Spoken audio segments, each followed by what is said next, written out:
అబ్బాయి పుట్టిండు వారసుడు. పుట్టగానే ఏమంటారు మన వాళ్ళు? నా వంశోద్ధారకుడు పుట్టిండంటారు.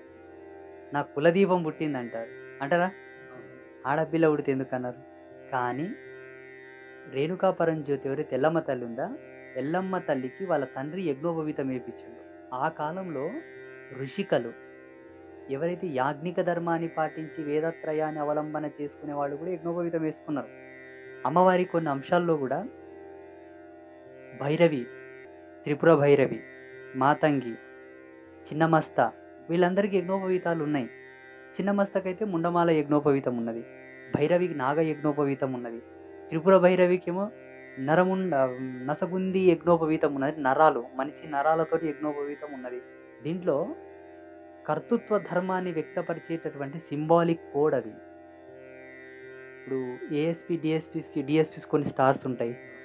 క్యాప్‌లో గాని, ఇక్కడ స్టార్స్‌లో డిఫరెన్స్ ఉంటాయి చూడండి.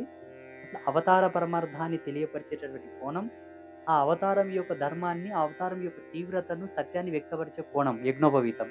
వాళ్ళకు. మనది కూడా మన మనుష్య జన్మకు ఉండేటటువంటి ధర్మాన్ని, మన మనుష్య జన్మకు ఉండే ఉన్నతిని, మన స్పిరిచ్యువల్ ఎనర్జీ రిసీవింగ్, గెయినింగ్ కెపాసిటీని పట్టుకోవడానికి కూడా యజ్ఞోపవీతం ఉపయోగపడతది.